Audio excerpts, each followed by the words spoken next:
வணக்கம் ஃப்ரெண்ட்ஸ். இன்னைக்கு நம்ம இந்த வீடியோவில் எதை பற்றி பார்க்க போகிறோம்னு பார்த்தீங்கன்னா, உங்களுடைய ஏடிஎம் கார்டை தொலைச்சிட்டிங்கன்னா, அந்த ஏடிஎம் கார்டை வந்து எப்படி நம்ம ஆன்லைன் மூலயமா அப்ளை பண்ணி நம்ம ஏடிஎம் கார்டை வந்து ஆக்டிவேட் பண்ணுறங்கிறத இந்த வீடியோ மூலயமா ஃபுல்லாக பார்த்து தெரிஞ்சுக்க போகிறோம்.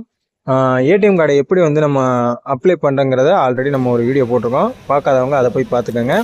எப்படி அப்ளை பண்ணுறங்கிறத நான் போட்டிருப்பேன் அந்த வீடியோவில். அந்த வீடியோட லிங்க் நான் ஐபட்டனில் கொடுக்குறேன்.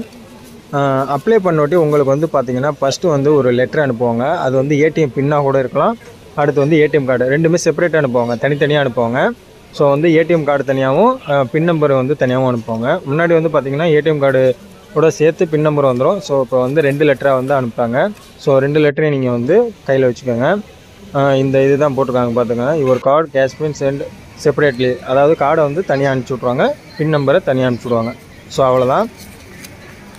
நான் இப்போ ரீசெண்டாக தான் வந்து என்னுடைய கார்டை வந்து நான் தொலைச்சிட்டு இப்போ தான் நான் அப்ளை பண்ணேன் 1 வாரத்துக்கு முன்னாடி.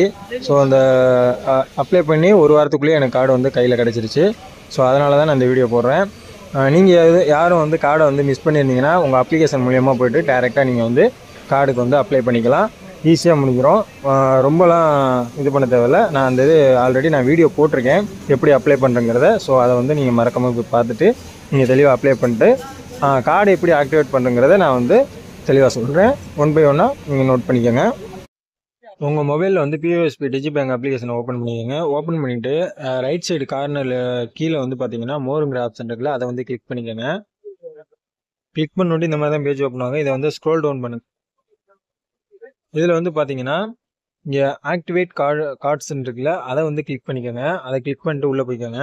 அதை கிளிக் பண்ணி உள்ளே போனோட்டி இந்த மாதிரி தான் பேஜ் ஓப்பன் ஆகும். இதில் வந்து பார்த்தீங்கன்னா ஆக்டிவேட் ஏடிஎம் டெபிட் கார்டு அப்படின்னு இருக்குல்ல, செகண்ட் உள்ளது, அதை வந்து கிளிக் பண்ணிக்கோங்க. கிளிக் பண்ணி உள்ளே போனோட்டி இந்த மாதிரி தான் உங்களுக்கு பேஜ் ஓப்பன் ஆகும். இதில் வந்து உங்கள் கார்டோடைய நம்பர் வந்து கீழே ஷோ பண்ணியிருப்பாங்க. நான் அதை வந்து இது பண்ணி வச்சுருக்கேன். ஸோ அதை வந்து கிளிக் பண்ணி உள்ளே போங்க.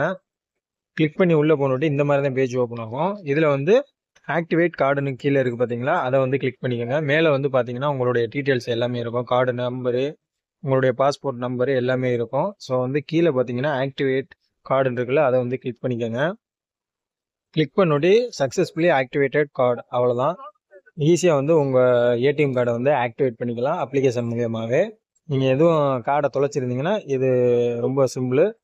ஈஸியாக நம்ம வந்து மொபைல் மூலியமாகவே அப்ளை பண்ணி நம்ம வந்து கார்டை வந்து ஆக்டிவேட் பண்ணிக்கலாம். ஸோ அவ்வளோதான் ஃப்ரெண்ட்ஸ். இந்த வீடியோ பிடிச்சிருந்தீங்கன்னா லைக் பண்ணுங்கள், ஷேர் பண்ணுங்கள், மறக்காமல் நம்ம சேனலை வந்து சப்ஸ்கிரைப் பண்ணுங்கள். அடுத்து ஒரு நல்ல வீடியோவில் சந்திப்போம். நன்றி, வணக்கம்.